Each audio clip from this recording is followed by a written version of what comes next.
A'udzu billahi minasyaitonir rajim. Bismillahirrahmanirrahim. Assalamualaikum warahmatullahi wabarakatuh. Waalaikumsalam Waalaikumsalam warahmatullahi warahmatullahi wabarakatuh. wabarakatuh. Alhamdulillah. Allahumma salli wa sallim wa barik ala sayyidina Rasulillah Mustafa ibni Abdillah. Allahumma salli wa sallim wa barik ala sayyidina Muhammadin miftahi babi rahmatillah.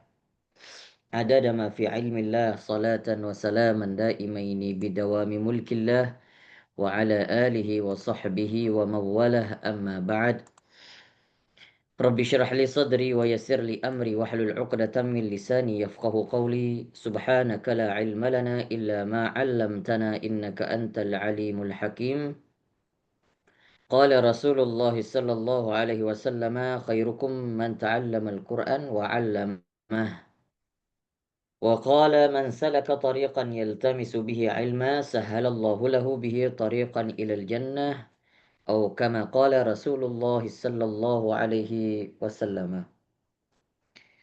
Hamdan wa syukran lillah kepada Allah Subhanahu wa taala yang telah memberikan kita kesehatan, nikmat iman, nikmat jasmani sehingga pada hari ini kita masih bisa berkumpul, masih bisa bertatap muka via Zoom untuk melanjutkan setiap rutinitas daripada kajian kita dan juga talaqi Al-Qur'an kita.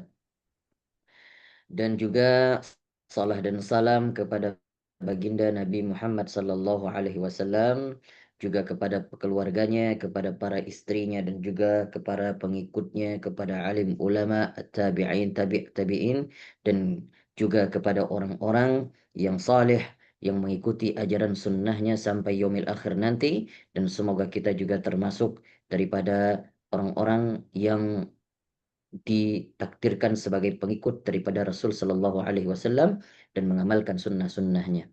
Amin. Baik, pada hari ini malam ini insya Allah kita akan melanjutkan lagi kajian masih di dalam pembahasan tentang lauk pauk daripada apa yang pernah dimakan oleh Rasul Sallallahu Alaihi Wasallam di dalam kitab Syama'il Muhammadiyah tentunya yang dikarang oleh Al-Imam At-Tirmidzi, Abu Isa At-Tirmidzi.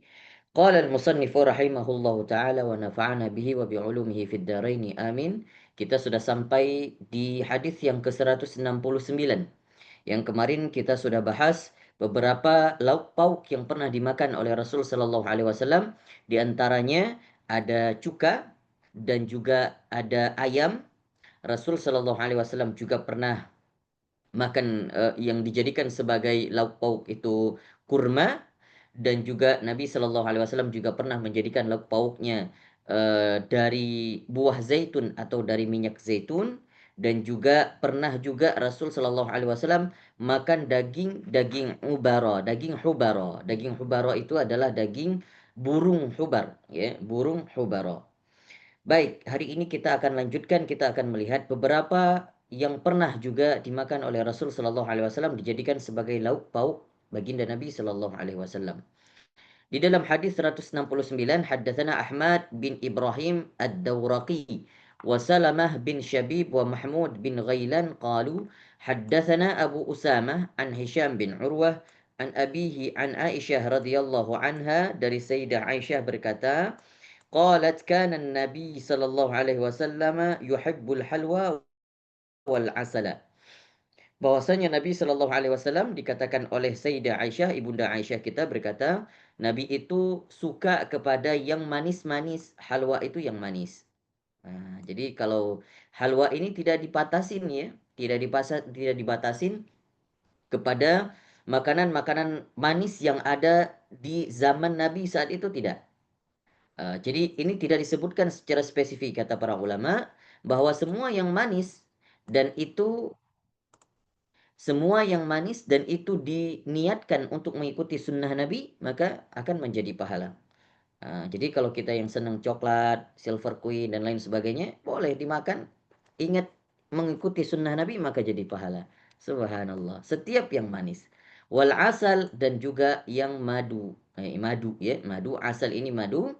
Maka juga madu itu pernah dijadikan lauk pauk oleh Rasul Sallallahu Alaihi Wasallam. Dan setiap kita mengkonsumsi madu, maka niatkan karena mengikuti sunnah baginda Nabi Sallallahu Alaihi Wasallam. Jadi kalau kita lihat semua makanan Nabi itu makanan yang sehat, ya, yang sehat-sehat dan juga banyak vegetariannya. حدثنا الحسن بن محمد الزعفراني حدثنا حجاج بن محمد قال ابن جريج أخبرني محمد بن يوسف أن عطاء بن يسار أخبره أن أم سلمة أخبرته أن أنها قربت إلى رسول الله صلى الله عليه وسلم. Oke, ini ceritanya ada Ummu Salamah menginformasikan bahwasannya pernah pada suatu ketika beliau itu menghidangkan kepada Rasul Shallallahu Alaihi Wasallam jamban masywiyan. Ya, jamban masywiyan ini bisa dikatakan tulang rusuk, ya, daging di tulang rusuk tulang rusuk daripada kambing. Masywiyan yang dibakar. Ya, jadi kalau istilahnya zaman sekarang iga bakar lah. Nah, gampangnya iga bakar. Pernah Ummu Salamah menawarkan dan juga meng apa menghidangkan kepada Rasul Shallallahu Alaihi Wasallam iga bakar ketika bertamu ke rumahnya Ummu Salamah. Fakala minhu, kemudian Rasul Shallallahu Alaihi Wasallam makan. Thumma qama ila salati wa ma tawadda'a. Dan kemudian Nabi Shallallahu Alaihi Wasallam ketika setelah makan iga bakar ini, kemudian Nabi datangnya waktu salat, kemudian langsung salat tidak wudu. Maka di dalam hadis ini juga hikmah daripada hadis ini yang diambil oleh ulama-ulama fuqaha bahwasanya kalau setiap memakan sesuatu juga tidak perlu wudu. Jadi makan itu tidak membatalkan wudu. Jadi makan apapun setelah berwudu kemudian makan, justru kalau kita lihat riwayat yang lain nanti di antara adabnya Nabi Shallallahu Alaihi Wasallam ketika makan, afwan, suara saya jelas? Jelas, Tat. Clear, Jelas, jelas, jelas, Tat. jelas. Jelas, jelas. Jelas ya. Bagus. Soalnya sering muncul unconnection dan lain sebagainya. Ini saya juga Hmm. kurang paham. Baik, semoga jelas. Jelas. Eh, Jadi ketika itu Rasul Shallallahu Alaihi Wasallam juga pernah diriwayatkan di dalam beberapa riwayat yang lain bahwa Nabi Shallallahu Alaihi Wasallam ketika makan di antara adab-adabnya Rasul itu sering berwudu terlebih dahulu atau makan dalam keadaan berwudu. Maka oleh karena itu ulama fikih mengatakan kalau makan sesuatu apapun tidak perlu berwudu kembali kalau memang sudah berwudu. Artinya tidak membatalkan wudu. Tapi ada satu makanan yang dapat membatalkan wudhu, yaitu daging unta. Maka kalau misalnya sudah berwudhu, kemudian makan daging unta, maka setelah itu harus berwudhu kembali. Karena cuma satu makanan itu saja, daging yang dapat membatalkan wudhu, yaitu daging unta. Kemudian dijelaskan haddatsana Qutaibah haddatsana Ibnu Lahi'ah an Sulaiman bin Ziyad an Abdullah bin Harith qala akalna ma'a Rasulillah sallallahu alaihi wasallam syiwaan fil masjid. Baik, tadi kita sudah mengetahui ada dua tambahan lauk pauk yang pernah dimakan Nabi. Kemudian ada asal, ada halwa, ada manis-manisan, ada madu. Kemudian tadi ada bakar. Ternyata Nabi Shallallahu Alaihi Wasallam juga pernah makan iga. Kemudian juga di dalam hadis ini dikatakan bahwa Abdullah bin Harith pernah makan bersama Rasulullah Shallallahu Alaihi Wasallam syiwaan fil masjidi. Syiwa itu juga di antara jenis-jenis eh, daging, ya, dan jenis-jenis daging tapi yang dipanggang. Ini sebutannya syiwa. Jadi kalau ada daging yang dipanggang itu disebutkan dengan syiwa. Maka Abdullah bin Harith mengatakan kami pernah kok makan bersama Nabi daging panggang itu di dalam masjid. Maka hadis ini juga menunjukkan tidak ada haramnya kalau makan di dalam masjid. Jadi jangan sampai memang masjid itu tempat ibadah, tapi juga jangan sampai mengkultuskan masjid sehingga salah menghukumi yang mubah. Makan itu mubah, jadi jangan sampai salah menghukumi makan dalam masjid tidak boleh. Oh tidak, selama makan itu tidak mengotori masjid dan juga tidak menjadikan masjid itu sebagai tidak menjadikan masjid itu hanya semata-mata untuk makan istilahnya, bukan begitu. Jadi istilahnya ada beberapa saat yang dipergunakan masjid untuk makan maka silahkan, ya, tidak ada diharamkan. Para ulama fuqaha juga membolehkan. Maka ini salah satu dalilnya bahwa di dalam hadis Nabi juga pernah mengatakan ada sahabat Nabi pernah makan bersama Nabi daging panggang itu di dalam masjid. Hadatsana Mahmud bin Ghailan hadatsana Waqi' hadatsana Mis'ar an Abi Sakhrah Jami' bin Shaddad anil Mughirah bin Abdullah anil Mughirah bin Syu'bah qala Diftu ma'a Rasulillah sallallahu alaihi wasallam zata lailatin. Oke, diceritakan oleh Al-Mughirah bin Syu'bah bahwasannya aku pernah diundang bersama Rasulullah pada satu malam. Maka fa'utiya bijambin mashwi. Kemudian Rasul sallallahu alaihi wasallam dihidangkan iga bakar yang tadi kita bicarakan. Thumma akhadha syafrah. Thumma akhadha syafrata faja'ala yahuzzu li biha minhu. Kemudian Nabi sallallahu alaihi wasallam mengambil syafrah. Apa itu syafrah?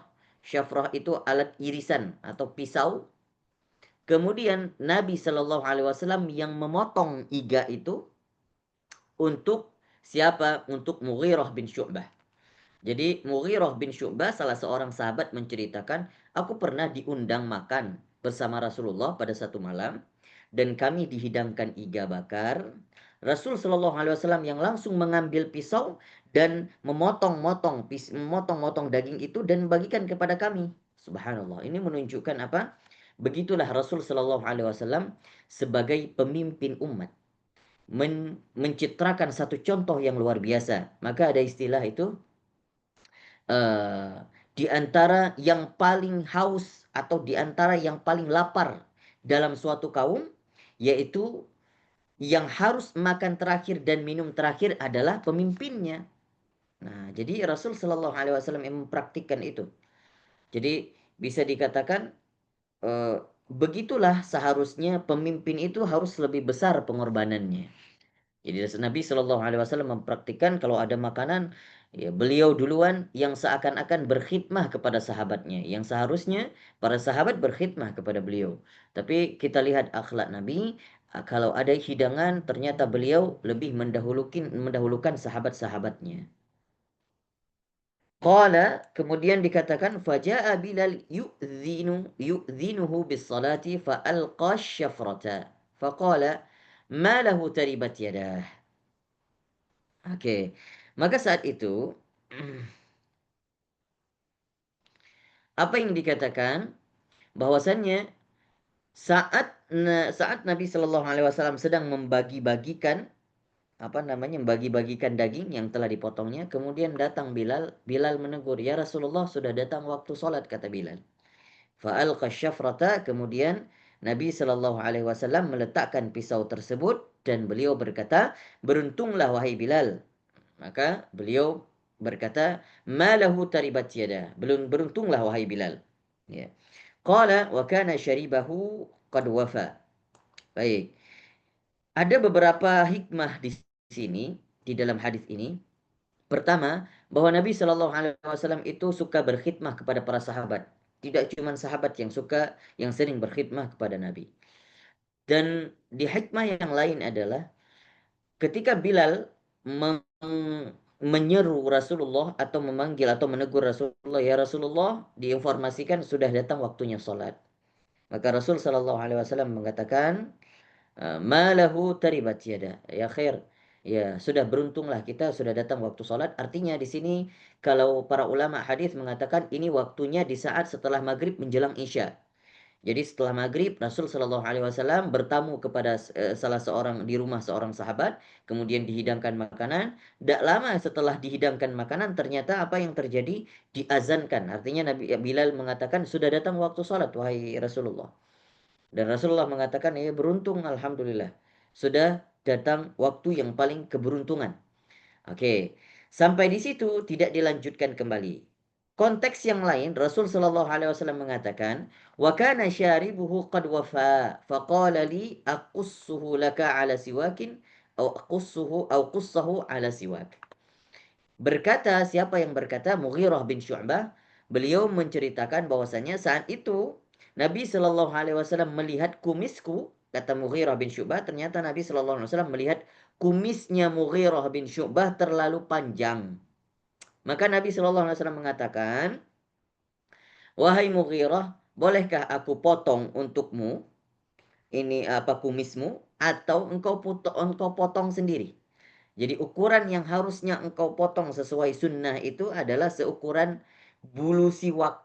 Nah, bulu siwak kalau apa namanya, kalau kita pernah melihat siwak, ya, kayu siwak dari kayu arak itu yang sering dipakai oleh orang-orang Arab itu menjadi sunnah untuk bersugi dan dijadikan sebagai sikat gigi, maka bisa dikatakan ada bulunya yang memang bulu tersebut sangat tipis gitu ya. Nah, maka setipis itulah Nabi Shallallahu Alaihi Wasallam menyuruh untuk memotong kumis. Jadi ini juga sebuah kesunahan. Nabi Shallallahu Alaihi Wasallam menyuruh para sahabat untuk memendekkan kumis. Ya, jadi kumis itu disuruh potong. Dalam redaksinya ini potong. Jadi bukan dicabut dan juga bukan dicukur, tapi dipotong. Dipotongnya, sunnahnya itu dipotong sekadar daripada bulu siwak. Artinya sangat tipis sekali. Ya, jadi istilahnya ya kalau kita potong sepaling tipis daripada mata pisau maka sudah sesuai dengan sunnah Nabi Shallallahu Alaihi Wasallam. Jangan sampai kebalik, jangan sampai kita apa namanya memangkas jenggot atau mencukur jenggot tapi malah memanjangkan kumis. Maka itu kebalik. Sunnah Nabi Shallallahu Alaihi Wasallam.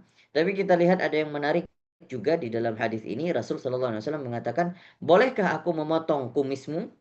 Berarti luar biasa perhatian Nabi kepada sahabat-sahabatnya sehingga dikontrol.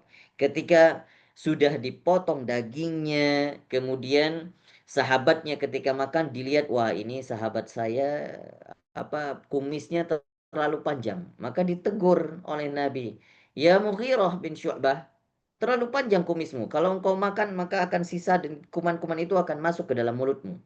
Nah, jadi potonglah, disuruh potong sesuai dengan sekadar daripada bulu bulu siwak. Subhanallah. Kemudian haddatsana Wasil bin Abdul A'la, haddatsana Muhammad bin Fudail an Abi Hayyan At-Taimi an Abi Zur'ah an Abi Hurairah qala utiya Nabi sallallahu alaihi wasallam bilahmin. Kalau sudah dikatakan lahmin, itu kemana-mana kalau kita lihat laham, ya, itu kalau misalnya ada di menu makan, kalau kita ke restoran Arab, itu laham berarti memang daging kambing. Atau daging domba, bukan daging sapi. Kalau yang dikatakan laham itu sudah pasti daging kambing atau daging domba. Fadufi'a ilaihi dzira'. Kemudian Nabi Shallallahu Alaihi Wasallam disuguhkan kepada Nabi az-zira'. Az-zira' itu daging kambing di bagian paha atau di bagian lengan depan. Bagian lengan yang depan, bukan bagian paha belakang ya, tapi bagian lengan yang depan.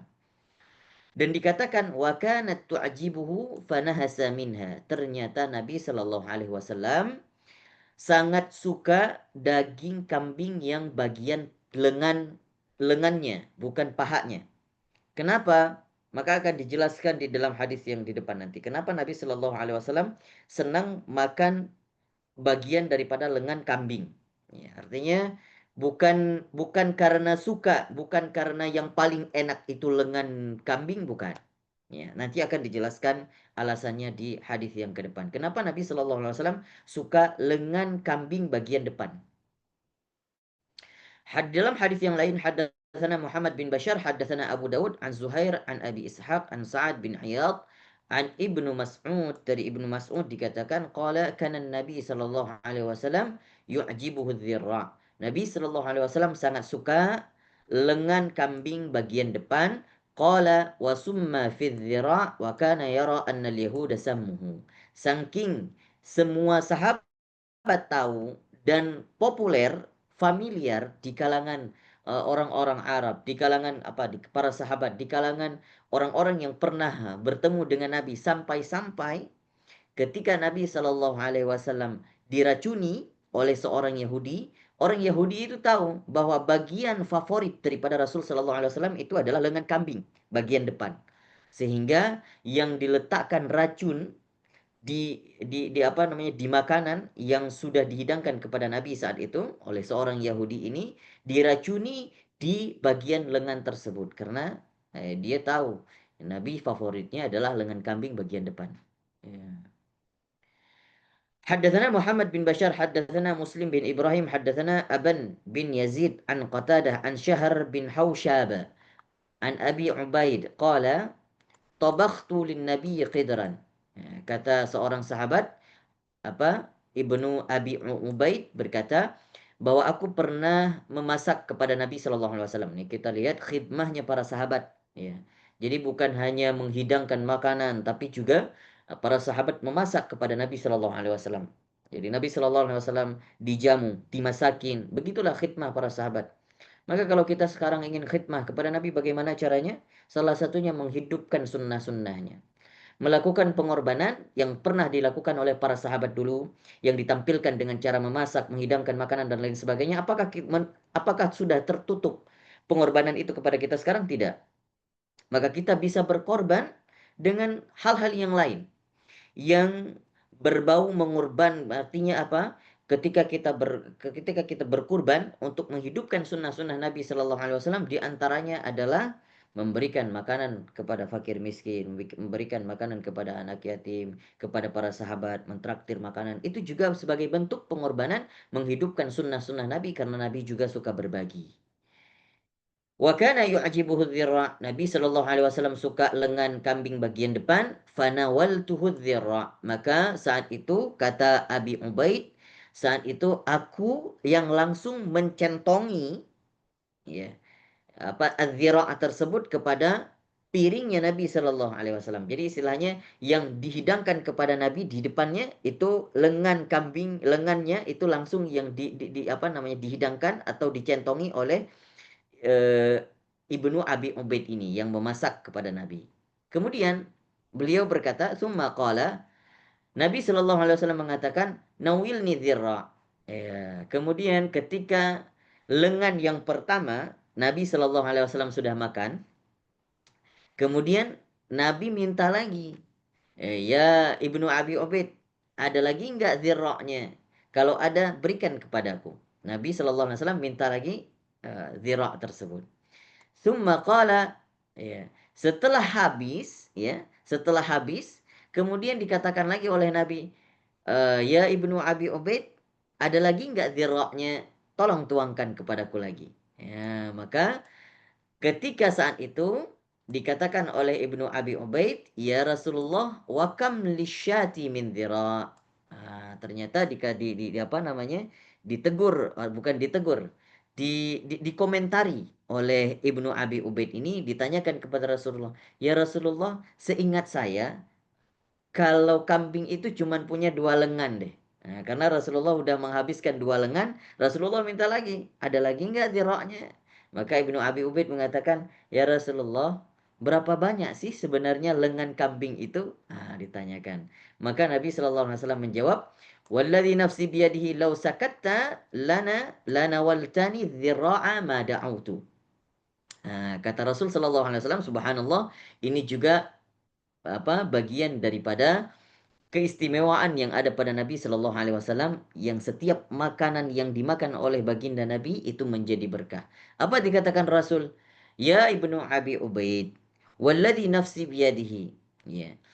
Demi jiwaku di tangan Allah Subhanahu wa taala, seakan jikalau seandainya engkau tidak mengomentari dengan komentar yang tadi, maka setiap aku pengen dhira, aku suruh tuangkan di depanku, maka engkau akan mendapatkan dhira setiap centongan. Subhanallah. Padahal Ibnu Abi Ubaid pasti beliau yang memasak, beliau yang memang ingat bahwa lengan di dalam masakan itu cuma dua. Makanya Ibnu Abi Ubaid mengatakan, ya Rasulullah, sudah habis. Berapa sih sebenarnya itu zira' yang ada lengan kambing itu cuma dua. Kata Rasul apa? Seandainya engkau tidak berkomentar, maka setiap apa yang aku suruh, laksanakan aja. Setiap aku suruh untuk mencentongkan, pasti engkau akan mendapatkan zira'. Sebanyak mungkin pasti ada zira'nya. Subhanallah. Itu juga bagian daripada kekaromahan. Juga daripada kemukjizatan yang ada pada salah seorang nabi, yaitu baginda Nabi Shallallahu Alaihi Wasallam. Sama halnya seperti di dalam riwayat yang dikisahkan ketika Nabi Shallallahu Alaihi Wasallam di dalam kisah perang Parit, perang Khandak, yang Nabi Shallallahu Alaihi Wasallam diundang oleh seorang sahabat Jabir bin Abdullah untuk makan ke rumahnya. Jabir bin Abdullah mengatakan, "Ya Rasulullah, jangan engkau undang yang lain. Aku cuma mengundang engkau dan beberapa sahabatmu karena makanan di tempatku tidak cukup." Ternyata apa yang dilakukan Rasulullah? Rasulullah naik ke atas bukit, memanggil semua para sahabat. Ya sahabatku semuanya, ayo kita makan ke rumah Jabir bin Abdullah. Ternyata yang datang ke rumah Jabir bin Abdullah hampir 1.000 masa. Subhanallah, Jabir bin Abdullah gemetaran ngelihatnya. Wah, makanan di tempatku nggak cukup ini. Cuman hanya satu centongan aja. Dan aku cuman masak satu kambing yang begitu kurus. Artinya dagingnya tidak ada. Tapi apa yang terjadi? Rasul Shallallahu Alaihi Wasallam yang mencentongkan setiap makanan yang diberikan kepada semua sahabat. Ternyata 1.000 sahabat yang ikut perang bersama Nabi saat itu kebagian semuanya. Bahkan yang luar biasanya, setelah mereka makan, ingin nambah lagi, masih ada itu. Justru semuanya sudah memberikan kekenyangan kepada para sahabat saat itu, makanan tidak terkurangi sedikit pun. Sehingga Nabi Shallallahu Alaihi Wasallam menyuruh untuk seluruh kota apa namanya fakir miskin kota Madinah untuk ikut juga makan bareng-bareng di situ. Cuman karena bermodal satu panci yang kecil yang dimasak oleh Jabir bin Abdullah. Tapi karena kekaromahan yang ada pada baginda Nabi Shallallahu Alaihi Wasallam, bagian daripada kemujizatan, bagian daripada spesialnya baginda Nabi Shallallahu Alaihi Wasallam, sehingga setiap centongan yang diambil oleh Rasul, setiap itulah ada selalu dan tidak pernah berkurang makanan tersebut. Baik, saya rasa cukup beberapa hadis saja yang kita bahas pada malam hari ini. Insya Allah kita akan lanjutkan hadis ke 176 pada pertemuan selanjutnya. Maka dapat kita simpulkan beberapa lauk pauk yang pernah dimakan oleh Rasul Shallallahu Alaihi Wasallam. Rasul juga ternyata pernah makan iga bakar dan juga pernah makan di antaranya tadi yang kita bahas adalah az-zira', yaitu lengan atau daging di lengan depan, ya, lengan depan daripada kambing. Kalau di dalam hadis selanjutnya nanti akan dijelaskan alasannya kenapa Nabi Shallallahu Alaihi Wasallam suka makan daging di bagian lengan depan kambing, karena ketika setiap dimasak, ini kata Sayyidah Aisyah, karena setiap dimasak dagingnya yang paling cepat lunak itu adalah bagian lengan depan kambing. Nah, itu paling cepat lunak. Karena kalau paha belakang, kalau ada orang yang mungkin nggak profesional dalam memasaknya, maka akan jadi alot. Atau kurang matang maka jadi alot. Sehingga kalau kita tahu bahwa Nabi Shallallahu Alaihi Wasallam bersama para keluarganya itu jarang sekali menyantap yang namanya perdaging-dagingan. Ya, jadi Nabi Shallallahu Alaihi Wasallam itu dan para keluarganya itu sempat makan daging dan ada kesempatan saat makan daging, ya kebanyakan ketika bertamu atau kebanyakan ketika dihadiahi daging. Maka Nabi Shallallahu Alaihi Wasallam, kata Sayyidah Aisyah, ketika dimasakin daging oleh ibunda Aisyah, bahkan yang pertama sekali apa namanya matang itu adalah lengan depan daripada kambing itu. Maka Nabi Shallallahu Alaihi Wasallam suka mencomot itu duluan untuk dimakan. Itu adalah bagian daripada juga akhlak Nabi yang menghargai setiap makanan yang pernah dimasak oleh istrinya. Untuk memberi penghargaan kepada istrinya, setiap makanan apa yang pernah yang dimasak duluan, Nabi Shallallahu Alaihi Wasallam yang mencoba duluan. Dan Nabi Shallallahu Alaihi Wasallam tidak pernah mengatakan hal-hal yang jelek terhadap makanan. Ya, tidak pernah menjelek-jelek makanan. Apakah asin, apakah manis, apakah dia pahit, tidak pernah. Setiap apa yang ada dimakan. Nanti kalau kita lihat ada hadis selanjutnya yang memaparkan bahwa Nabi Shallallahu Alaihi Wasallam datang kepada salah seorang sahabiah dan mengatakan, adakah makanan sedikit apa saja? Tidak apa-apa, tidak masalah. Apa aja yang kamu ada? Tapi sahabiah ini mengatakan, tidak ada apa-apa ya Rasulullah. Yang ada cuma kering itu, subhanallah, nggak bisa kita bayangkan. Ya, karena roti sudah kering itu udah kayak sendal swallow istilahnya itu. Nggak bisa dimakan, nggak apa, nggak layak kita makan. Udah keras sekali.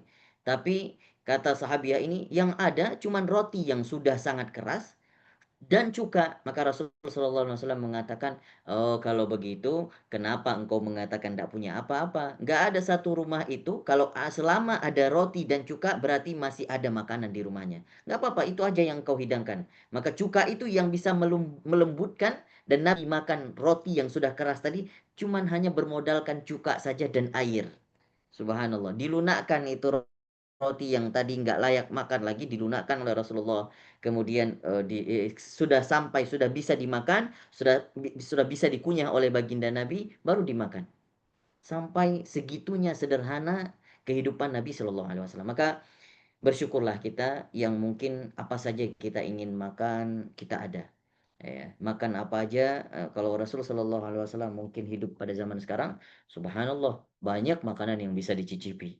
Ya, tapi ya kita yang hidup pada masa sekarang, di rumah ada kulkas, makanan bahkan diawet-awetkan berhari-hari, kadang lupa untuk berbagi, maka mari kita ikuti sunnah Nabi, akhlak Nabi. Kalau ada makanan jangan sampai lama-lama diendap di rumah. Kalaupun ada di kulkas apa saja bagikan, gitu. Karena itu adalah bagian daripada akhlak Nabi, tidak pernah menyimpan-nyimpan makanan. Maka seandainya ada makanan, bagikan. Besok akan ada datang rezeki yang baru. Barakallahu fikum. Baik, saya rasa ini yang dapat kita bahas pada malam hari ini. Wallahu a'lamu bishawab. Silakan kalau ada yang ingin ditanyakan, kita diskusi sejenak.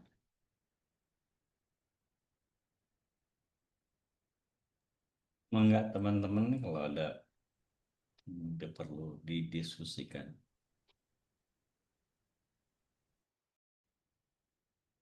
Atau ada sanggahan, ada yang mau dikomentari, ada yang ditambahkan. Ustadz Ibkar hadir, Ibu Hadir. Meli, Ada mangga. tuh. Waalaikumsalam Ustaz. Ya. Ini Waalaikumsalam warahmatullahi wabarakatuh. mengenai cara berkiroat.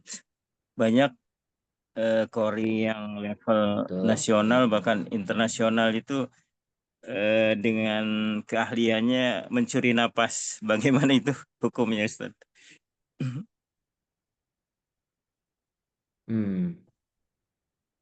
Kalau secara hukum itu masuk ke dalam lahan jali, ya, lahan khofi, bukan lahan jali. Artinya kalaupun dilakukan tidak termasuk kepada kesalahan yang besar sehingga masuk ke dalam tahap keharaman, tidak. Cuman kurangnya pahala Al-Quran. Jadi setiap huruf yang kita baca itu sebenarnya dapat 10 kebaikan. Kalau itu bacaannya benar. Dan selama kita mau proses belajar untuk membenarkan Al-Quran, insya Allah akan mendapat pahala 10 setiap huruf yang kita bacakan. Nah, kekurangannya di situ ketika ada hal-hal yang tidak sesuai dengan aturan, tidak sesuai dengan hukum tajwid, tidak sesuai dengan sifat-sifat yang dibacakan, dan juga suka mencuri-curi nafas. Maka kekurangannya apa? Kebaikan yang tadi Allah sudah setting setiap huruf akan mendapat 10, maka sudah kurang. Bisa jadi dia nggak dapat 10 setiap kebaikan, setiap hurufnya. Bisa jadi 5, bisa jadi 2, dan lain sebagainya. Itu hanya prerogatif Allah. Tapi tidak sampai kepada hukum haram, tidak sampai. Gitu. Jadi kalau dikatakan dosa, tidak sampai kepada dosa. Cuman mengurangi keafdolan, mengurangi kelebihan atau mengurangi fadilah daripada bacaan Al-Quran itu sendiri. Gitu saja. Bro, Ustaz. Afwan. Ada lagi yang lain? Saya Pak Ustadz mau tanya. Silakan Ibu Yani. Pak Ustadz, kalau hukumnya alkohol itu gimana ya? Apakah alkohol itu haram untuk diminum atau dimakan ya Pak Ustadz? Kalau misalnya minyak wangi pakai alkohol itu nggak boleh juga. Terus bagaimana kalau peyem itu ada alkoholnya Pak? Atau misalnya ada makanan dikasih alkohol dipanaskan kan alkoholnya menguap. Itu bagaimana ya Pak Ustadz Peyem itu tape, Tat. hukumnya? Peyem itu tape. Ya, Saus peyem itu ngangkat. Iya makanya peyem itu tape singkong. saya Ya, orang Sunda Pak saya Ustadz, baru maaf. dengar kayak kayak pernah dengar peyem, tapi saya lagi menyari-nyari peyem itu apa ya? Tape, Peyem itu Peyem Pak tape Ustadz. ya? Iya. Ya, maaf Pak Ustadz lupa. Kirain Pak Ustadz orang Sunda. Baik. Eh yang harus kita bedakan adalah beda alkohol yang ada dalam minuman dan juga di dalam parfum sebenarnya itu juga berbeda. Nah, apalagi makanan tape dan lain sebagainya sebenarnya itu bukan alkohol. Jadi istilahnya itu eh, alkohol murni lah ya yang dijadikan karena dipermentasikan. Ada apa namanya? Ada makanan-makanan yang akhirnya diawetkan, difermentasikan, akhirnya jadi agak sedikit sedikit berbuih. Dan itu masih dalam kategori halal kalau kalau tape. Artinya itu alkohol bukan alkohol yang berasal dari unsur yang haram. Lain halnya ada alkohol-alkohol yang berasal dari unsur-unsur yang haram. Di antaranya apa namanya? Anggur yang difermentasikan sehingga sudah melewati sebenarnya waktu kehalalannya sehingga sudah masuk waktu haram. Dan sebenarnya di saat waktu haram itu ditunggu lama dan setelah itu kalau dibiarkan lagi tidak dikonsumsi saat waktu haram itu maka dia akan jadi halal lagi. Itu yang disebut dengan cuka. Jadi kalau terlalu lama maka akan jadi cuka. Jadi fasenya itu pertama jadi halal, kemudian dibiarkan anggur itu maka jadi haram. Ternyata kalau dibiarkan lebih lama lagi akan jadi halal lagi. Cuman sudah beda lagi, akan jadi cuka. Maka sebenarnya secara hukum banyak ulama-ulama juga eh, mengatakan bahwasanya apakah kehalalan pakai alkohol yang ada di parfum itu berbeda dengan hukum alkohol yang ada di minuman itu sangat berbeda. Karena kalau kita lihat fatwa MUI juga memang tidak mengharamkan memakai parfum yang beralkohol. Bahkan MUI juga berfatwa bahwasannya kalau tidak salah saya pakai parfum yang beralkohol untuk sholat maka sholatnya masih sah. Dan saya juga dapat beberapa pemaparan daripada para guru-guru, para masyayikh ketika saya belajar dulu, maka jawabannya juga sama. Karena kenapa? Masih ghair ma'ruf, istilahnya tidak diketahui. Dari mana unsur alkohol yang dimasukkan ke dalam parfum tersebut. Nah, beda halnya dengan khomar. Kalau khomar sudah jelas. Dia memang unsurnya dari hal-hal yang memang yang tadinya halal seperti anggur tadi, kebanyakan anggur yang kemudian difermentasikan akhirnya jadi haram. Tapi kalau alkohol bukan dari anggur. Tidak tahu unsurnya apa. Tapi kalau sudah diketahui bahwa di alkohol itu ada unsur-unsur yang haram seperti sedikit daripada minyak babi dan lain sebagainya atau sedikit daripada kulit ya. Jadi ada kulit binatang yang tanpa disamak kemudian dijadikan alkohol. Maka kalau diketahui itu haram hukumnya.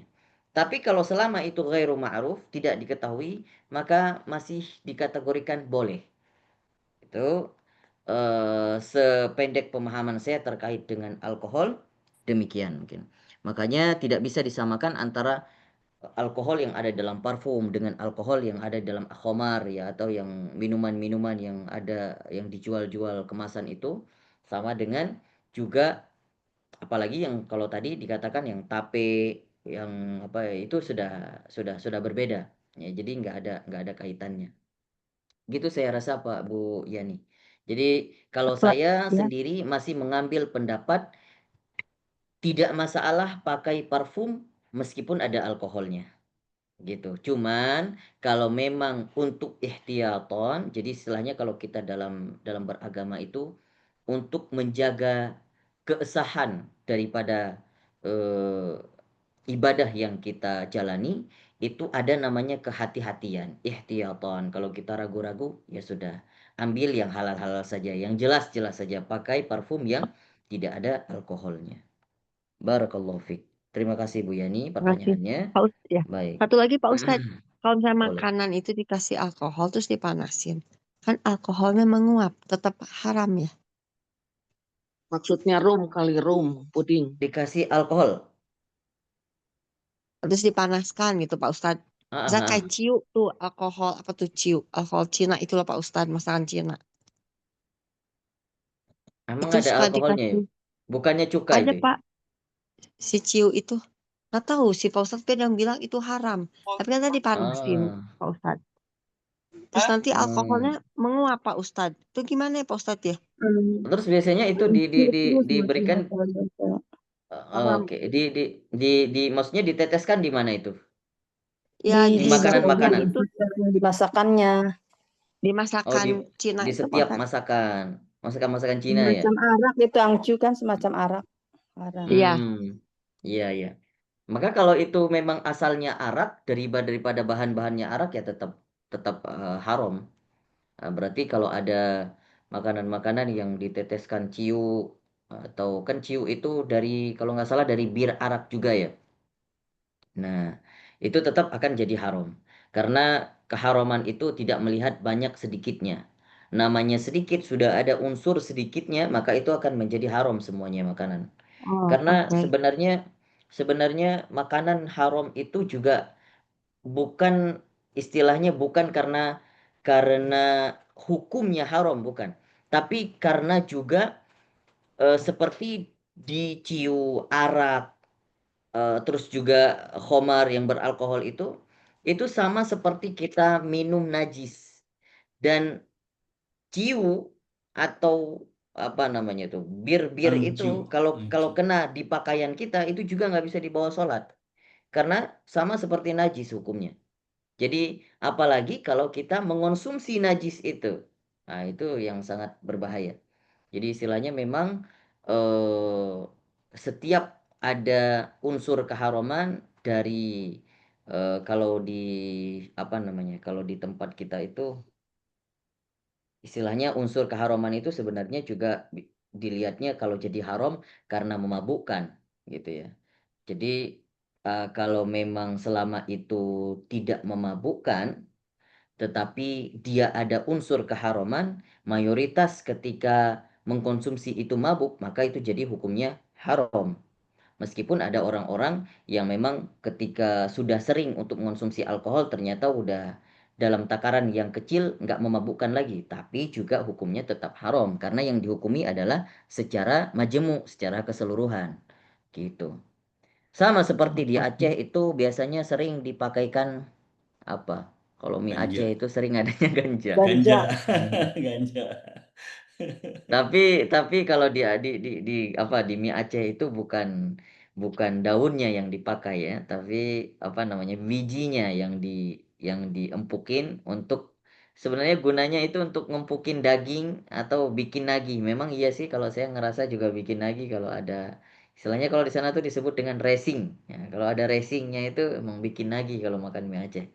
Nah, tapi kalau fatwa ulama di sana biji ganja itu masih bisa karena itu juga bagian daripada rempah-rempah. Karena kan ganja itu yang bikin memabukkan saat dia dibakar daunnya, diisep. Tapi kalau dimakan begitu saja ya enggak memabukkan gitu. Baik, saya rasa Ya. Ya, terima kita kasih Pak Ustadz. baik afwan Ibu Yani. Kita langsung melanjutkan